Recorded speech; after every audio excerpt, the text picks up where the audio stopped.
Hello and welcome to this course on machine learning operations. It's a course that's going to talk about some very exciting topics which are related to the career paths of what is conventionally called as the machine learning engineer or the AI engineer. But even before AI became this exciting a field, machine learning was one of the few areas where a lot of effort was put into making the model training, the development activities innovative and algorithmically driven, with a lot of different algorithms being contributed. But the operation side was not given that much importance. In fact, it was only after the advent of um, the main movement around software engineering agility, which was called as DevOps, after that took up and that became popular, especially with the uh, popularity of cloud also increasing. That's when the early engineers who worked on productionizing machine learning models, they realized that there were some very specific best practices that machine learning models had to go through in order for them to be usable in the real world. And that's how the field of MLOps was born. And we're going to discuss in detail about what this field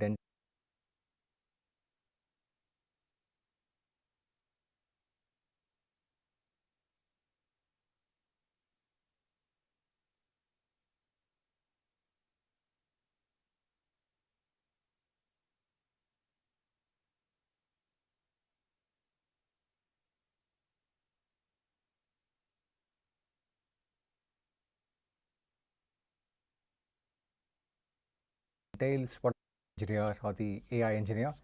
But even before AI became this exciting a field, machine learning was one of the few areas where a lot of effort was put into making the model training, the development activities innovative and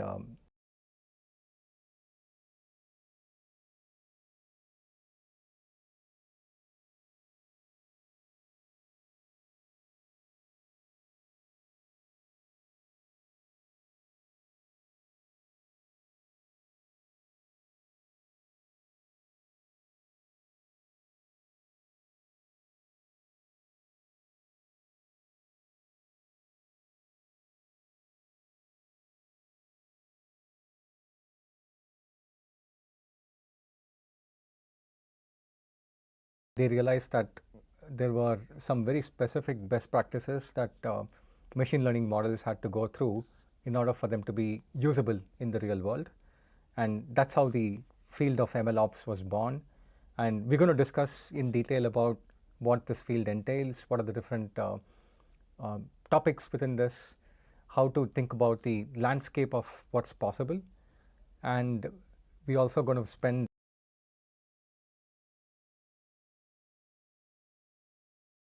in controlling for not just the operations around classical machine learning models, but also focus on how this translates into some of the hottest topics around today, uh, which at this time of recording is LLM ops, right? Which is basically operations for running generative AI models or large language models. So that's the breadth of what we're going to cover in this course. A lot of what we're going to talk about would be uh, driven from a perspective of principles that are easy to carry forward to various different tools. So the tools might change. In fact, very likely they would, but the principles remain the same. So keeping that in mind, the hands-on portion of the course is going to be run through Google Cloud platform, and that's because a lot of students of this degree have access to Google credits. So we're going to use that as the basis for doing some of the hands-on portions of the lab. And as much as possible, we're going to incorporate open source technologies within each of these assignments or each of the exposures to these principles. But having said that, there is no reason why you cannot take these principles and apply it in a completely different cloud provider of your choice. Having said, yeah, so that's basically the preamble I wanted to state by starting this course.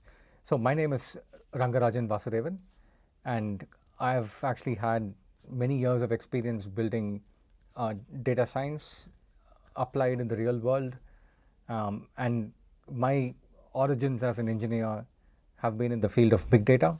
So I've got about I would say 18 years of experience as of 2025 in the field of large-scale data engineering, and a lot of it was built at the foundation layers of a startup that was the first to introduce the concept of big data in the market back in 2006. And since then, I've run my own company, which was focused on providing analytics and data science as a service for other large-scale establishments, organizations, be it in the financial services side or telecom, or be it in India or in outside markets like Philippines and Singapore, etc. And more recently, I've also been associated with a fintech as a co-founder and as their chief data officer. So I'm bringing to bear a lot of the experience that I've had in taking these machine learning models to production. So hope you will stick with me in this course and enjoy what's to come of it. I can guarantee you it's going to be challenging, but it'll be very exciting as well for especially those who seek hands-on expertise. Welcome. So let's talk about what MLOps is, and we'll start with the definition, and then we'll dig deeper into the motivations.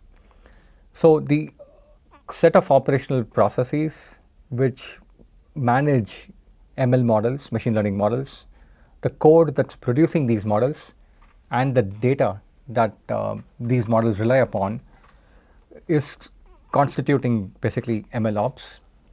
The processes themselves are part and parcel of what an operational machine learning environment needs to look like. Why is this important? It's because we want to be able to get these machine learning models applied in real world problem statements in a way that the application is both reliable as well as trustworthy. So let's motivate the need for this using an example of a self-driving car, which is what you see here. The car is completely autonomous with respect to its functioning, and as some of you might know, it uses some of the most cutting edge of reinforcement learning techniques, apart from a whole host of other classical ML as well as domain knowledge based techniques. But the crux of the matter is these are models which are running live within the car, and they are coded with certain assumptions in mind, and those assumptions get tested all the time as the car makes its way through the city. Especially the more dense the population, the more packed the areas are, the more inputs or signals that the car needs to be able to process. So if the assumptions do not hold for some reason, like for instance, if a car has been trained for autonomous driving in the United States, and then somebody decides to take that and get that driving in India, I wouldn't imagine that the assumptions would be valid as they are, because the two countries are completely different, both culturally as well as in terms of laws and regulations. So whenever these assumptions about the data or about the domain in which the problem statement is breaks, then the code that's writing up these machine learning models for data processing, for signal processing, and the models themselves become invalidated. So how do you then keep up with changes in the data, changes in the environment in such a way that the car can still reliably, autonomously drive itself without causing accidents, without causing damage to itself or to, more importantly, humans who might be in the ecosystem? And also, how can I, as a driver of the car, or as a passenger in the car, I should say, trust that the car is actually going to do the right thing? So one interesting anecdote here is when self-driving cars initially came up, I believe it was called as ADAS level 1 or level 2. At that time, the extent of trust in the software was not that high, naturally, because these were still evolving systems. So when you had one of these cars go behind another vehicle, and let's say there's a traffic stop or the vehicle in the front brakes to a halt, then the car behind, which is the autonomous car, would recognize this from a distance and start to brake ahead of time. So let's say both the cars are going at like 30 kilometers per hour, and that brakes. So the autonomous car starts braking, like when it still has a good braking distance of about 10-15 seconds.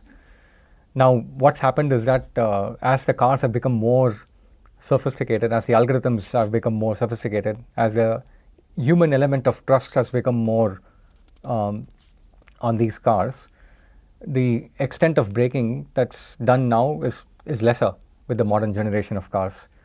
And that just goes to show that with more trust, there is more efficiency because you don't have to question every single decision. But it also makes the point that there is even more reliance on doing the right thing, for the algorithms to do the right thing, for the judgment on how quickly to brake to be correct, right? Because you cannot afford mistakes in that. Anyway, so reliable, trustworthy execution of machine learning is what we want to gun towards, and that's what I hope all of you are also here in this course to learn about. And MLOps provides you that guided framework, which is a set of operational processes to help you do just that. So what's the motivation? Let's dig deeper into this. I've borrowed this image on the right from one of the tools that we will get exposed to. I believe it's going to be covered in week 2. The image actually captures something which is very prevalent in most applied machine learning. It is the fact that at the heart of the data science lifecycle, data keeps changing at a frequency at which the businesses that produce the data keep changing. But for all the ways in which the data can be massaged, you have different variations of what's called as features that you are extracting from that data. So data goes through processing to be prepared for the model training exercises to happen in machine learning. And when that happens, certain features are extracted, and those features themselves have iterations because the data scientist goes through various permutations of algorithms which are possible. And then the algorithms themselves have their own optimality, right? At a particular point, when the data is of a certain distribution, the model that learns the underlying distribution using the data is chosen to be of a certain type. And as the data evolves and as the features change, the models which are now more optimal replace the older versions. So as a result, for a practical problem where machine learning is helping out in the real world, you would find lot many more models than the set of features that were used to prepare the data. And in turn, those features and their variations would be a lot more than the number of changes that have happened to the source system. But the essence is the all 3 layers of data, which is data, features, and the models, all 3 layers are actually changing all the time. In fact, as a result, implicitly even the code is changing. The code that's used to process the data, the code that's used to produce the models from the data processing from the training exercises. So you're always left asking the question as a business, which code change, which parameters, what were the data inputs that went into a particular result? And this becomes a problem of how do I track which model was running live for that specific example that was questioned at a particular point in time. So let's motivate this with a bit more practical anecdote. So in the world of banking, most of, if not all, decisions which are relevant to the end consumer of the banking industry, which is basically people like us when we interact with banks, there are regulations that govern all these interactions, especially if they have a financial implication. So let's assume, for instance, I am applying for a loan, and I'm applying for a loan at a bank. The bank processes my data, which includes various parts of what I've given to them as part of my loan application, as well as digital data that they have access to about me from various third-party sources. And they put all of that data together and arrive at a decision of whether to extend the loan to me or not. And usually the answer is just a binary decision, right? Yes or no. And they don't really explain to me why they have decided to, let's say, decline the loan. Or usually accepting the loan is not problematic because I wouldn't really question it. But if, let's say, if they decline the loan, and if I ask for an explanation, it's very rare that you would see banks explain to you why that's the case. But regulations are such that none of those decisions can be taken in a vacuum, meaning every result that comes from these loan decisions or loan applications are required to be explainable. And the moment you have that kind of a requirement coming in, where the result has to be explainable, you've got to be able to trace it back to the set of input variables and the models that actually ran. So let's say, for instance, my loan got rejected, and let's say I believe that that rejection was not based on merit, but based on some other factors which I'm suspecting that weren't above the board, right? Above board. So in which case I can complain to the regulator and say, look, that bank declined me for reasons I suspect is not related to my ability to pay back the loan. So I'm here to file a complaint or a grievance. So at that point, the regulator can actually pull up the bank and ask them to explain what went into deciding my loan application. So the bank will have to prove that the rejection happened because of variables XYZ, and the model that ran, which took these variables as inputs, was model version 15.3 as an example, and this ran on March 15th at 9 a.m. So this level of traceability is required in order to prove that the bank was actually complying with the regulations.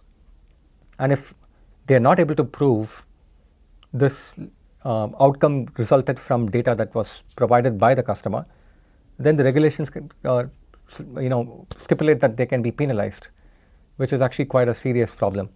In many banks, especially outside India, some of these fines have run up to billions of dollars already. So you can look it up. Standard Chartered is one example. Wells Fargo is another example in the US, etc. So what stems from this motivation is the fact that every single piece of code that runs towards making a machine learning model production worthy needs to be logged.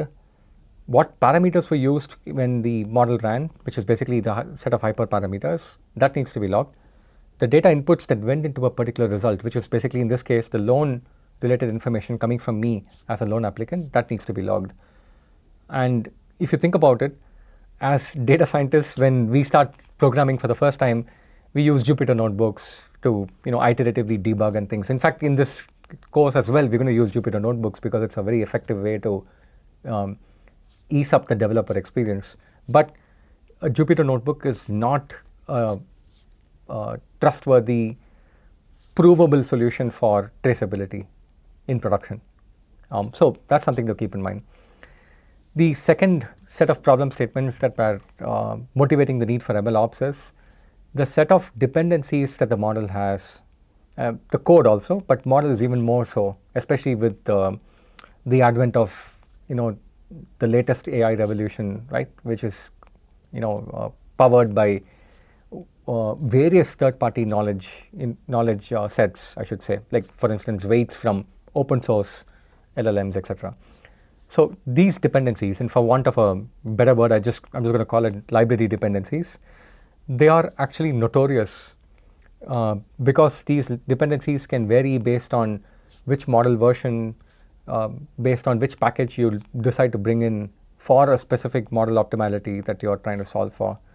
So that tracking of dependencies across libraries, especially those shipped by third parties, is something that's quite involved, right? And this is apart from the problem of versioning the code itself, right? So packaging of code, the dependency tracking becomes something that you'll have to pay attention to. It can quickly get out of hand.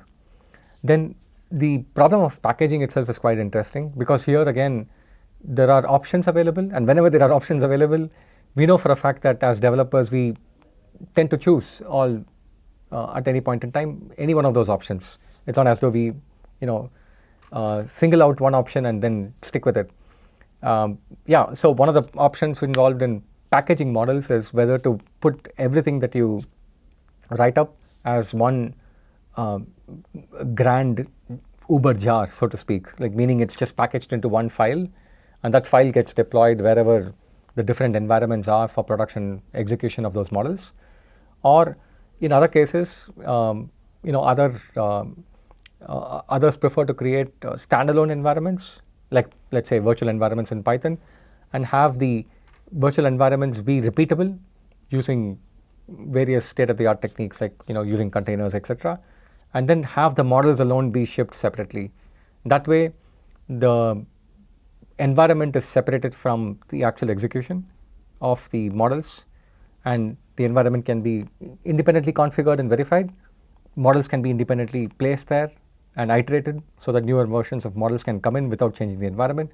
So all of these are options, and the moment you have these like two completely different types of options in the spectrum, you need to be able to have tracing or tracking methodology for deciding or for logging what was actually done when a particular model was run at a particular point in time.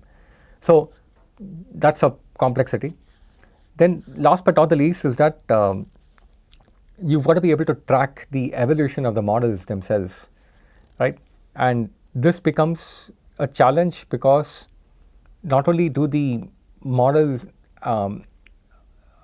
optimality conditions change, which means the hyperparameter choices might change, the choice of which algorithm type that finally gets promoted to production, that changes, but also the underlying data distribution on which the models are dependent on, even that changes. Like for instance, let's say you're building a classifier, and the example I keep quoting in many of my lectures is if you build a classifier using logistic regression that has a certain assumption about the data, then compare that with, let's say, using a classifier such as naive Bayes classifier. In the naive Bayes classifier, there is actually an assumption that's made that the features are independent and identically independent of each other. Let's simplify. They're independent of each other, which means that if you've got data sets which are correlated features and you train a naive Bayes classifier, it will still produce some classified output, right? It will still generate accuracy matrices, etc., but it wouldn't be right. You wouldn't know as a consumer of that particular classifier, but the algorithm developer should know. And therefore, there needs to be appropriate tests on the data to ensure that the input features are not correlated. So those are examples of how data distribution actually plays a role in how the models evolve. And likewise, you need to also pay attention to the data as it continues to change, because in real world data does change. So you might have chosen naive Bayes to start off with, but then as you keep monitoring the data as it changes, you realize that correlations are setting in for some of the variables that you thought were independent, at which point you have to come back and change the model, because if you don't, it's producing the wrong output. So those are all part and parcel of the problem statements that typically get encountered when machine learning goes to production. So MLOps is designed to work with these and a few other such problem statements together.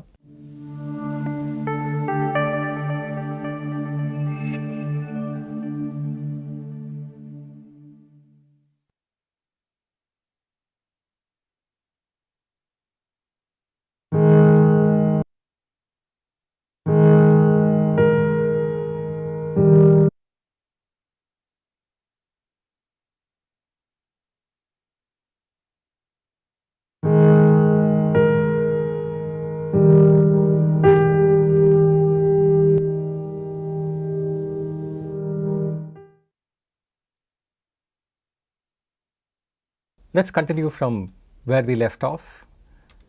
So for some of you who are exposed to the concept of DevOps, you might actually ask the question, I love DevOps, or I know DevOps, I dig DevOps, so why do I need to worry about MLOps now? So just for those who have not been exposed to DevOps, a quick primer on what DevOps is.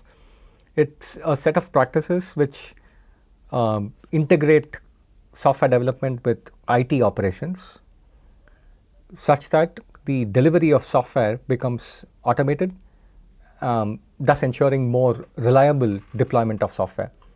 The essence being very similar to what we just discussed for MLOps, but in the world of software. And unlike machine learning, software is a lot more generic, right?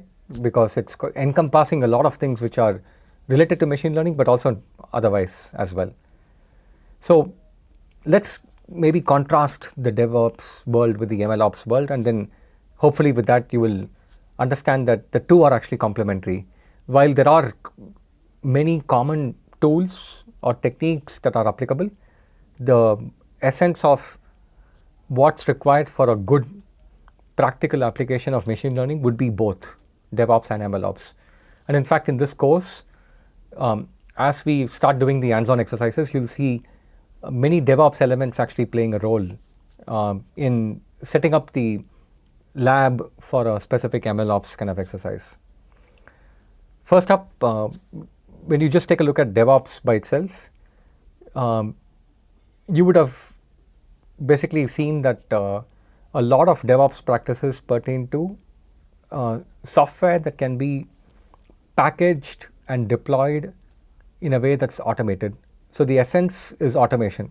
It's not to be done by manual effort, right? Because that becomes very problematic. The essence of what you want to be able to do with DevOps is to automate the entire cycle. So let's take that same example of, shipping cars. Unlike self-driving cars, let's say these are traditional cars, which are not intelligent, so to speak. So how do you get these cars out on the road? So obviously you've got to go design and manufacture the car. So that could be the analogy to, building software for the first time. And then once you build that car, then you go thoroughly test it, right? And when you test it out, you go through a lot of different types of corner cases about what happens under scenarios which are not traditionally going to be encountered, etc., etc. So those are various types of unit tests, and there's a whole bunch of testing methodologies that are there. And CI/CD stands for continuous integration, continuous delivery. Continuous integration is you're continuously integrating various parts of the software together to test out that the entire software makes sense as a whole. Likewise, various parts of the car are tested, and when they're brought together, the car can actually function like what you would imagine a car to do. So that's what CI refers to. CD refers to once the car is tested out and it's certified to be working like what a car should do, then you ship it out to the factory, into the floor, into the, let's say, store, etc., etc. So that's basically part and parcel of testing, and that's why road testing happens. For instance, once it's on the road, then it's got the final testing done. Then once the car is out on the field, occasionally you might want to come in and change some things because you've got some updates to be done. So here's where new features get added. You could do bug fixes because some parts of the car are not working the way it's supposed to. Then finally, what you'll also notice is that the car's behavior is actually very much deterministic, meaning given a set of stimuli, right, it responds in a certain way. Like if you steer the steering wheel to the right, the car is actually going to go to the right. The extent of steering is going to govern the turning radius, etc., etc.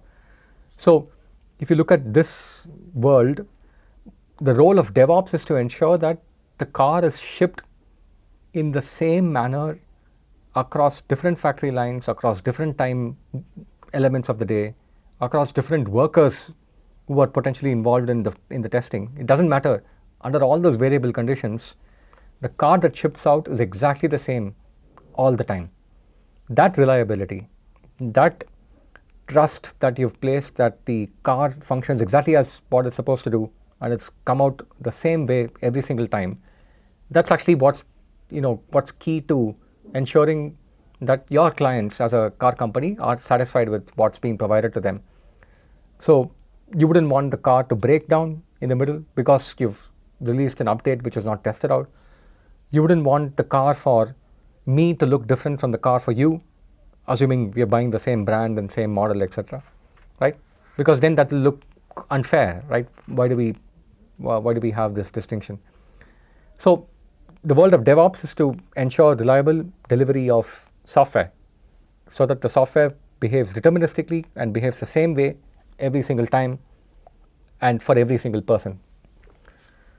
Let's contrast this with what happens for machine learning driven applications. Notice that machine learning really plays a role when you're no longer able to model the environment as a finite set of deterministic rules.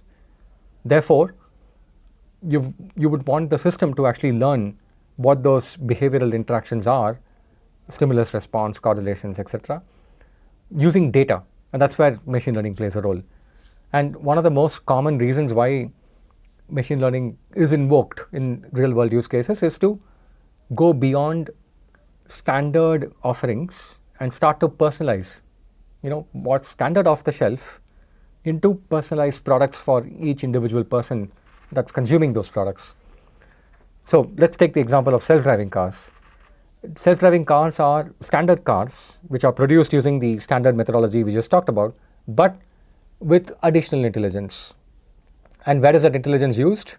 It's used in personalizing the experience of the car for that individual, because some people like to drive fast, some people like to take a turn more aggressively, or some people really like to brake early, right? And what's more, the set of inputs, the set of variables which go into car driving are going to be different in different places. Like I might live in the mountains, whereas somebody else might live in the plains and in hot conditions. Our driving experience is actually going to be very different. So the car needs to be able to adjust to all of that. So instead of fixed rules, a self-driving car needs to be able to learn from the data. That's where the model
training aspect comes into play.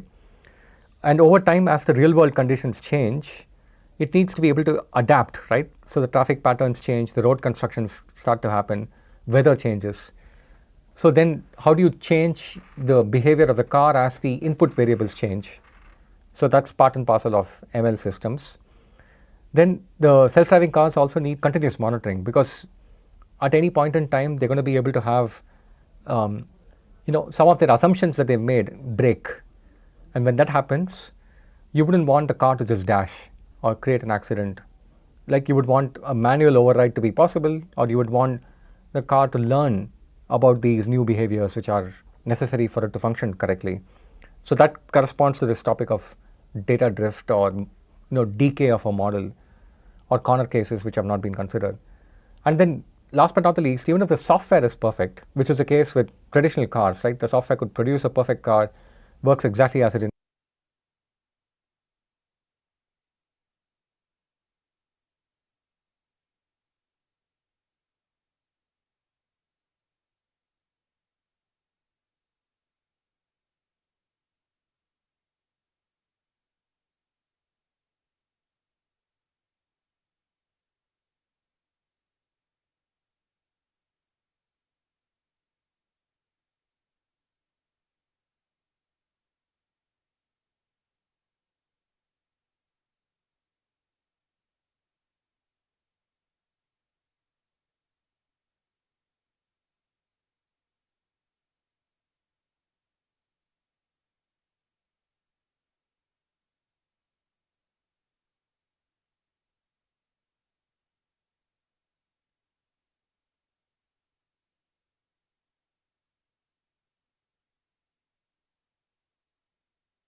intended.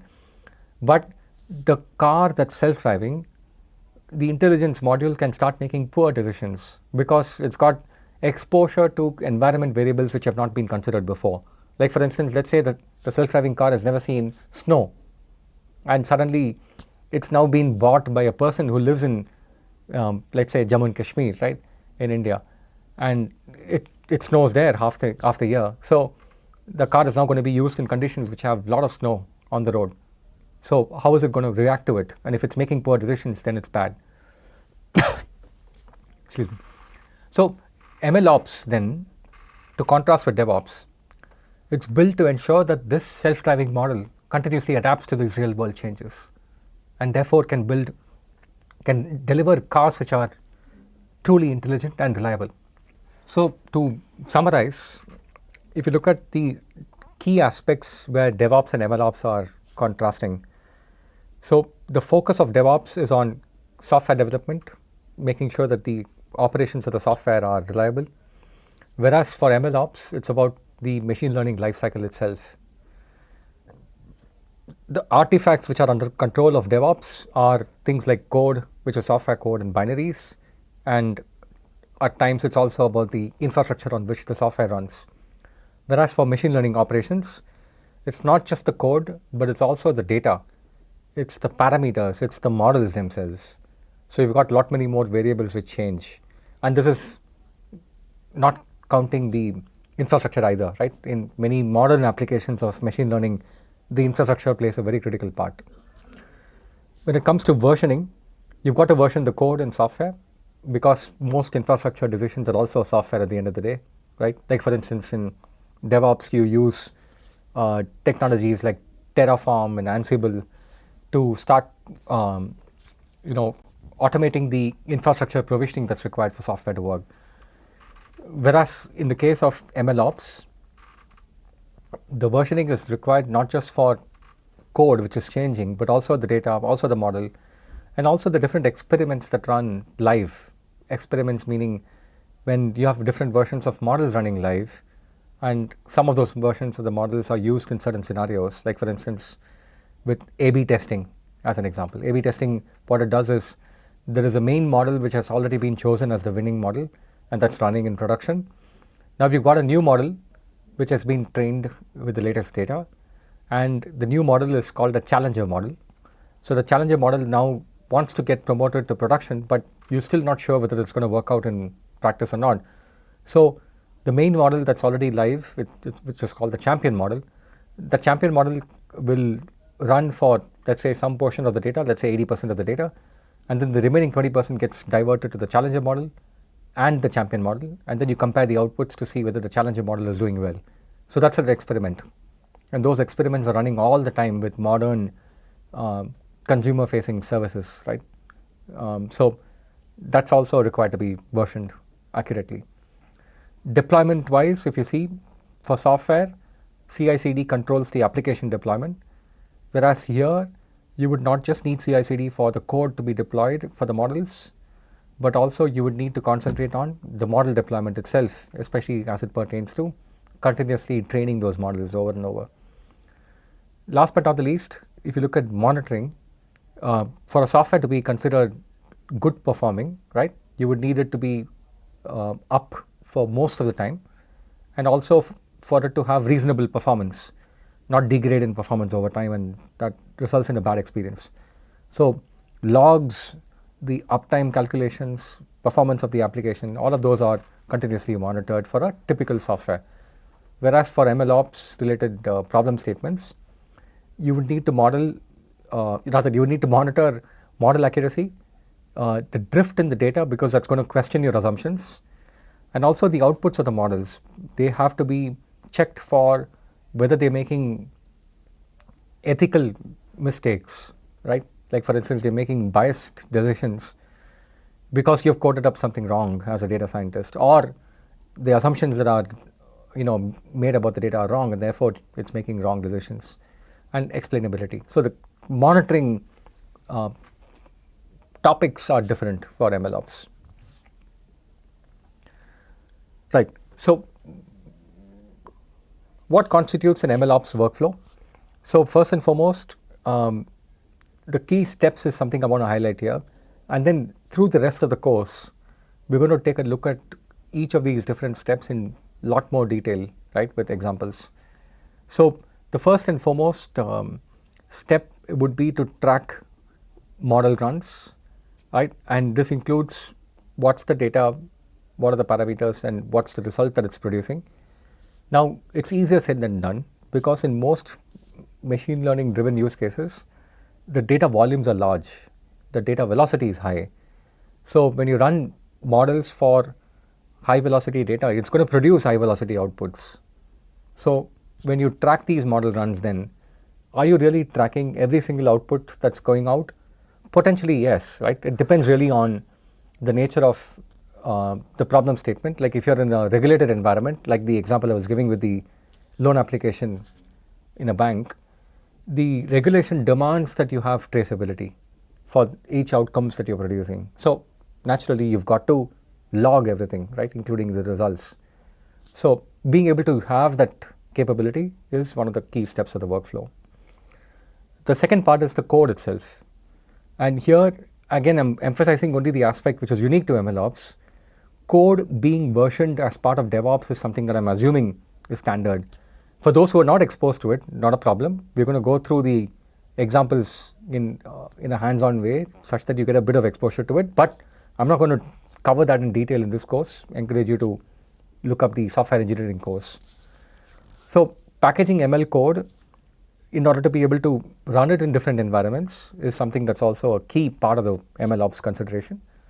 And last but not the least, how do you keep track of all the artifacts which are surrounding a machine learning application, which is the model itself, of course, but also things like weights, documentation, the deployment options, because sometimes you choose different deployment options based on multiple different use cases that the model is having to serve. So what I mean by deployment, let's take an example of the loan application. So the loan applicant might be somebody who's buying a mobile phone at a mobile store, right? Let's say Purvika Mobiles or Sangeeta Mobiles or a Tata Chroma, right?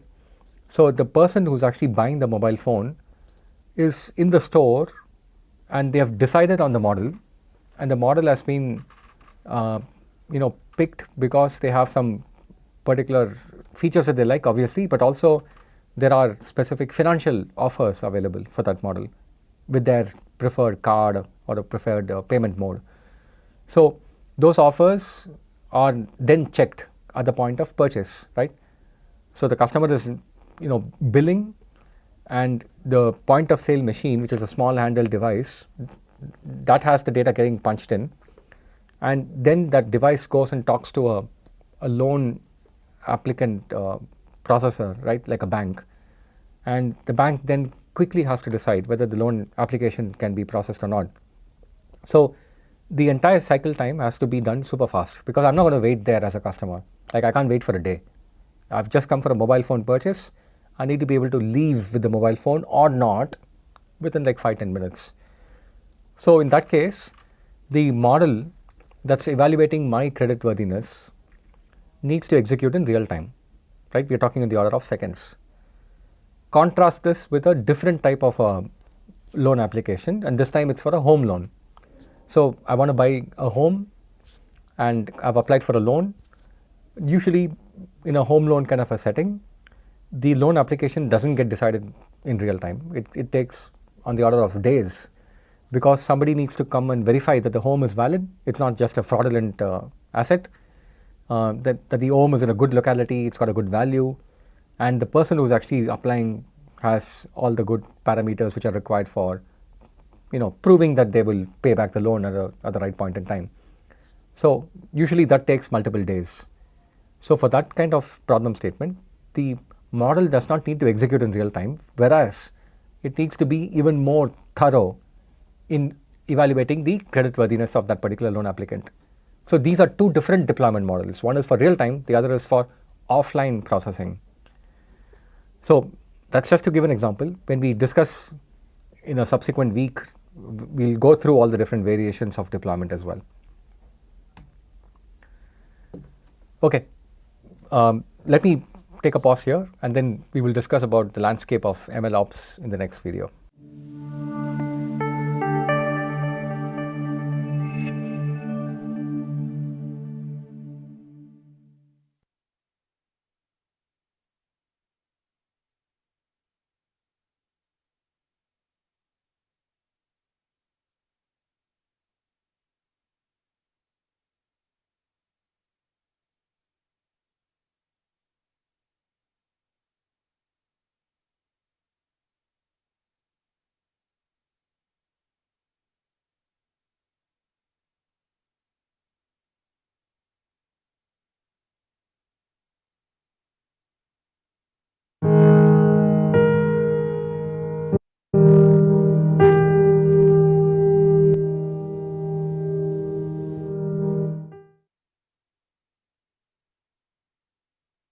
Let's now discuss the landscape of MLOps in a bit more detail, and this also gives a glimpse on what to expect for the subsequent weeks in this course. So one of the most important considerations when dealing with machine learning applications in the real world is data management. And in fact, I think this is probably one of the most underrated topics when it comes to machine learning applications. And consequently, when some of you go on to apply for machine learning engineer roles in companies, you're very likely going to get a lot of interest expressed by the potential companies which are hiring you on this topic. So data management is a very vast field. There is lots that have happened in the world of traditional databases, etc., etc. But as it pertains to the world of machine learning, so let's focus on that. What's required for the data to be ready for machine learning to consume, right? And as a result, what about the machine learning is being influenced by the data that's actually being fed to it? What assumptions are being made? What underlying data distributions are computed and tracked, etc. So all of those are critical parameters in this topic of data management. So the concepts that you learn are about data versioning. What does that mean? How do you deal with prepared data sets in the form of features? So here, one of the more interesting class of technologies that's emerged recently is called a feature store. A feature store is basically a store like a database of the features which are extracted from a bunch of data sets in trying to solve for a specific problem. So feature stores are quite interesting for especially large language model applications. So that's something we will discuss about. We'll also discuss briefly about ETL and pipelines, but we're not going to spend too much time on those because those have been discussed in other courses, especially, for instance, the Introduction to Big Data course that I have taught earlier, and that's available as part of the degree as well. So these concepts get covered as part of data management. The tools that we will start using, some of them would be used in the course, some of them I encourage you to read up online by yourself. So one such tool is called DVC, or it's called Data Version Control. I think that's what it stands for. Pachyderm is also another open source tool for it. Feast is one of the up and coming open source projects which offer a feature store that can be embedded with most machine learning applications. And Ray and Spark are two distinct classes of machine learning frameworks, very popular of their own accord. Some like Ray, for instance, has had a lot of success in the modern era of AI applications, whereas Spark has been historically extremely strong with data management for large-scale data processing, irrespective of use cases, whether it's classical ML or whether it's like generative AI use cases. So that's the first topic of data management.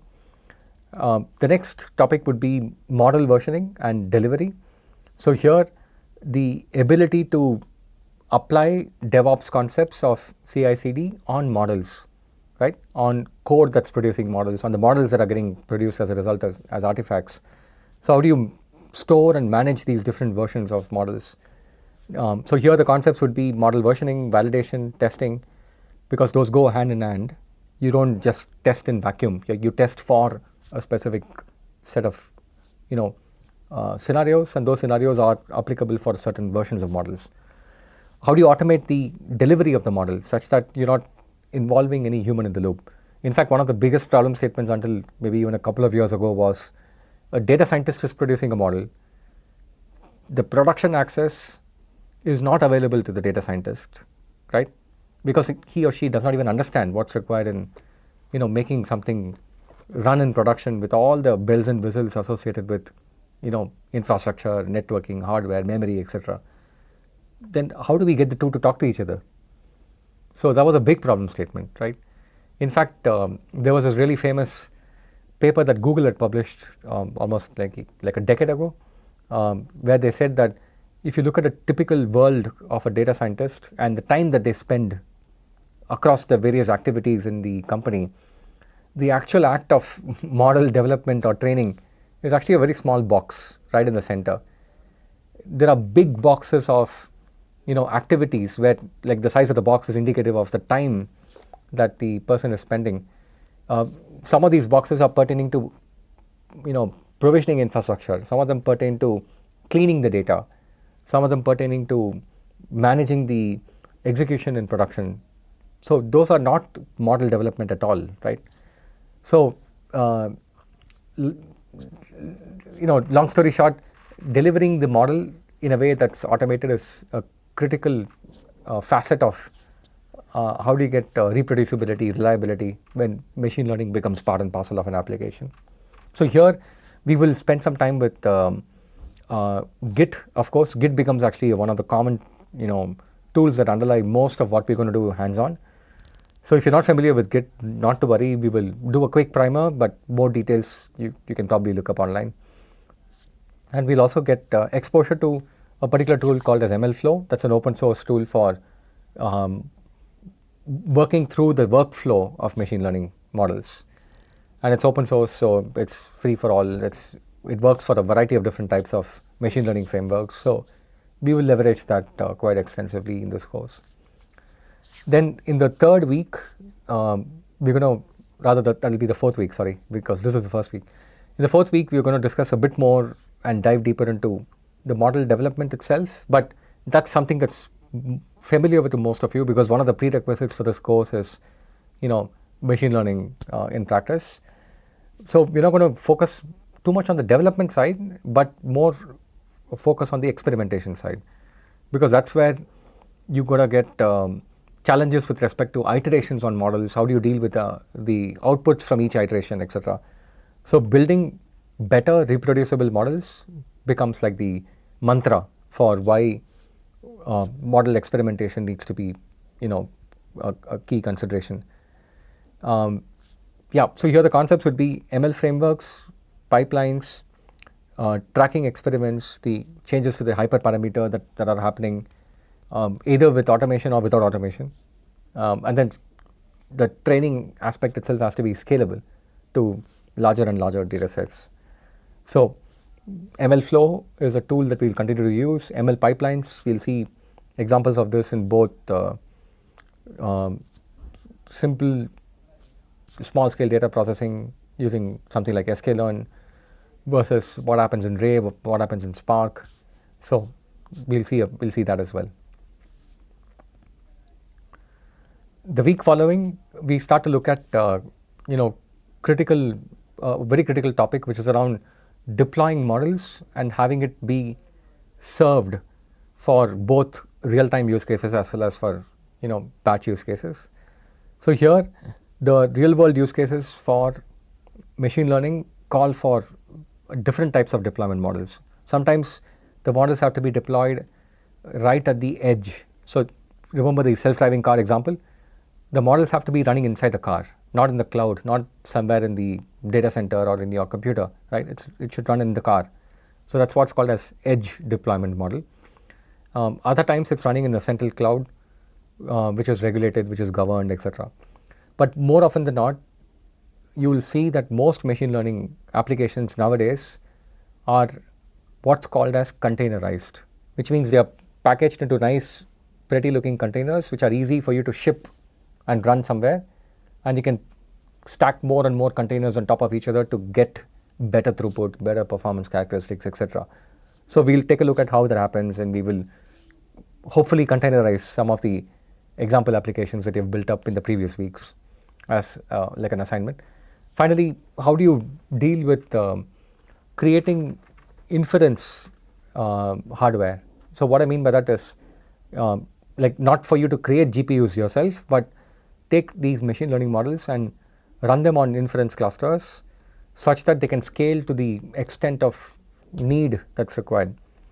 So here, the tools that we will take a look at would be like things like TensorFlow serving, Docker we'll play extensively with during the course, but there are other tools which are also being obviously used in real world today. Like for instance, Ray itself has a module called as RayServe, which is used for serving and inference time model computations. Then NVIDIA has a open source framework called Triton, which looks to standardize all the inference engine workflows. And Kubernetes, of course, is one of the most popular container services available, also coincidentally from Google. So that's week 4. I mean, that's week 5 or topic 4. Then the next topic was going to be about how do you monitor now that the model has gone live. Hopefully you've tracked the different versions using Git and DVC and MLflow, etc. But now that everything is running live, how do you monitor? And when you monitor, what do you monitor? So here we have separated the two problem statements of monitoring the model for its performance versus monitoring the model for monitoring the execution of the model, right? For things going wrong or the model not proving to be that accurate anymore, etc. So in the first part, we're going to monitor the performance of the model. Here, so we take a look at the inputs to the model. We're going to take a look at what's changed. We're going to be able to troubleshoot the models by looking at logs. So this falls under this class of problems called as observability. Like, can you observe what's happening in large scale, in remote systems without having to manually go examine things yourself by hand? So that's a critical consideration. Then performance, obviously, performance characteristics manifest in different ways. So how do you monitor for that? So here we'll use like tools like MLflow again, and there is also a pretty nice open source tool called Evidently. So we can experiment with that as well as part of this course. That's the performance angle. The other counterpart monitoring that's also required is for security and governance. So here, obviously models have to be secure. So that's from a perspective of access control. Like, you wouldn't want credit models that a bank runs to be accessible to non-bankers or other banks, competing banks, because that would reveal the inner details of how this bank is going to make decisions. That's not the right thing. That's one aspect of security. That's the conventional aspect of security. But specific to ML models, the notion of security is even more nuanced, right? Like, for instance, can I break the functioning of an ML model by introducing data sets which are going to make it work in a completely negative fashion, right? That's data injection to make the ML be more error prone, right? So that's one angle. The other angle which is also possible is, can I feed perfectly normal data, but from a from a class of data points which are undersampled, right? Which are not represented well in the model during the model training exercise. How do I know that? I can experiment and throw random darts and see which one sticks. But in a sense, it's possible to create those kinds of representations which make the model decide on a distribution of data that it's not seen before. Therefore, it might produce results which are still syntactically valid, like it's still producing like loan application reject or accept, but the semantics of it, the meaning of it is completely wrong, or is being misled because of the data that's been provided. So here we're talking about monitoring for fairness, monitoring for bias of the model itself. So here two very common tools which are used are Sharp and Lime. So we will actually take a look at using these in some specific examples as well. So now that you've seen what the landscape we're going to get exposed to in this course, let's look at how all of this comes back together. And this slide looks like a lot of theory, but you'll see that at the end of the course, you can come back to the slide and take a look and see whether you have actually ticked every single element that we discussed now, right? Which is, have I gone through model training? Have I gone through each of these steps? And did I get a sense of what the MLOps consideration for this step is, etc., etc. So you can use this as a ready reckoner, as a simple reference. And as you go through the weeks, you can, refer back to this and ensure that you're on the right track. So if you look at overall ML in practice, of course there is data collection. So that's step 0. So I'm not talking about that. There's feature engineering, right? On top of the data that you collect, there is features that you have to engineer. Once those are engineered, then you start to train the model, and then based on various parameters, like for instance, even AutoML. AutoML is basically automated machine learning training, model training. So you can then select the model. So the font in red indicates that human input is required. Otherwise, everything that you see within a red box can potentially be fully automated, right? So for instance, in model training and selection, the model training exercise can be automated, right? Using, like I said, AutoML with, in fact, AutoML also does some level of automated feature engineering. But the good practice is that the final model that gets selected for production, it's best that a human actually takes the final call on that. Then the third step is, once the selected model is available, then you go about publishing that model, either as an API or embed that within programs or as a pickle file. Naturally, that's completely automatable, right? There is no human input that might be required there, except for maybe saying which environment to publish it to. So that's step number 3. Once it's published, then comes the act of scoring or inferencing. And this is usually something that's done online, not under the purview of MLOps directly, but obviously you want to be able to record the outputs. So while I've not included step 4 in the red box, the outputs of that are recorded. And in certain cases, it's recorded for regulatory reasons. In other cases, you might record aggregate statistics of it. So that's up to you. Depends on the use case. But in step 5, all of these recorded outputs I'm monitoring for both bias as well as data drift and assumption drift, etc. And if there are certain threshold conditions which are met, like for instance, the assumptions have significantly changed, therefore I need to trigger a retraining. So that could be step number 6. So retraining as necessary. So the call to retrain and therefore to promote a new model as a challenger model is a human input, right? That's required. But let's say that I've decided to retrain, and then I've decided that, okay, this could be a good valid challenger model. Then publishing the challenger model, running experiments with it such that both the challenger and the champion are running at the same time. And then I collect the matrices around the performance of the challenger, whether it's meeting the bar of the champion at the minimum and also exceeding it in certain cases. So those are getting collected as matrices automatically.